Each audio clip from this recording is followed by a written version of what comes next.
Hello, welcome back to the show. Thanks for tuning in. Matt behind the camera, say hello. Hello. And Agent Scully, say hello. Great, and I'm Ben, and that makes this stuff they don't want you to know. Now, before you click this, you probably already saw the title, and the big question, is your country using propaganda? Well, let's get past this right now.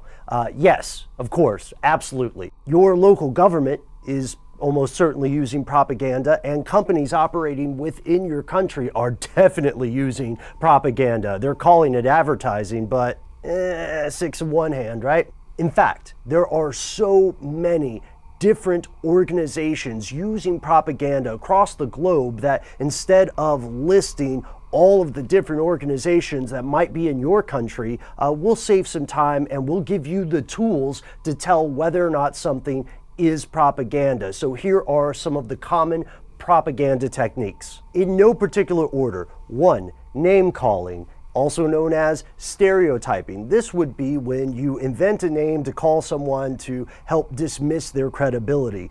Tree hugger, Republican, Democrat, conspiracy theorist. 2, and this is a pet peeve of mine, as you know very well, Matt, and I'm sorry that you have to hear all the rants about this, the virtue words, the glittering generalities. Oh, values. What about our values, our morals, things like that? And oh, heart, right? Not the worst of Captain Planet crew, but I mean, when people say, oh, we've put a little heart into our values, next thing you know, boom, there's another war. Number 3. The good old testimonial, when you want to get people on board with something that you're doing and you don't want them looking at the facts too closely, why not have an authoritative person just say that they also like it? You know, it doesn't have to just be Morgan Freeman. It could also be the Dalai Lama, or if you could get the Pope, though I imagine that's kind of difficult. These testimonials make people more attracted just to the idea of the person presenting the information rather than the information itself.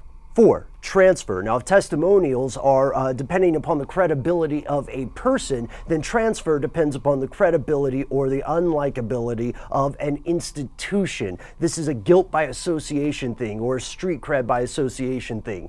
You know, you see a statement that sounds kind of weird. I'll just make one up. Eating hay bales turns out to be good for your heart. And this statement was found by a study conducted through the Northeastern Regional Farmers and Doctors Association. Be very careful when you hear an unfamiliar group authoritatively condoning something. 5, the bandwagon. Hey, everybody else is doing it, right? So why can't we? Or, hey, all the smart people are doing this and you better get in now, buddy, before time runs out. And 6, and I love this one, the name of it at least, plain folks. You know, just plain old-fashioned folks putting food on the family dinner table and just trying to make our way and be a good, conscientious citizen and just do the right thing. It's just the right thing to do.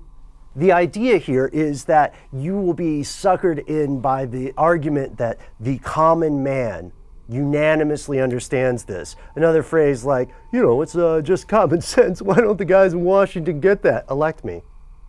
Now, these are just a few of the propaganda techniques that are commonly used in countries and by companies across the world. So the next time you hear an extraordinary or contentious claim presented as an inarguable fact, then make sure you play these techniques back in your head and ask yourself, who's really telling me this and why? Oh, and one more before we leave. You longtime listeners are probably going, hey, why is he dressed like a doctor? Matt and Ben and Agent Scully are certainly not doctors. That's true. But if you did not know us and you just happened to be in a waiting room somewhere and you saw a guy in a white jacket like this on screen talking to you about, say, I don't know, a new health risk or maybe global climate change or an endangered animal or something like that, you'd be more likely to believe them. Whether or not they're a doctor, I mean, this is just a jacket.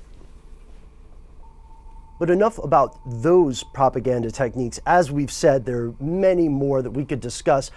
What are your favorites, or what are the strangest examples of propaganda in the country that you are living in right now? So we hope you stay tuned for our upcoming episode on the use of propaganda in the modern day. And while you're waiting, if you haven't checked it out yet, please check out our 3-part video series on a guy named Edward Bernays, commonly called the father of public relations. One last thing. Would you like to be a part of our upcoming Halloween special on our audio podcast? We hope so. The best way to do it is to send your spooky stories to us directly. Our email address is conspiracy@howstuffworks.com. Why did we put an eye patch on Scully? Yeah. Well, she's in for an eye appointment, I thought. Oh, yeah, right, okay. All right, yeah. Let's do it. So you need to be an optometrist, right? A coat? Yeah, exactly. I'll get the clamps. All right. There we go. Can I see? There's going to be a lot of blood. There you go. Yeah, no problem. Okay. We're going to have to collect some of it with this. Oh, yeah. All right. And I got the jumper cable, so let's get started. All right. And put this thing away.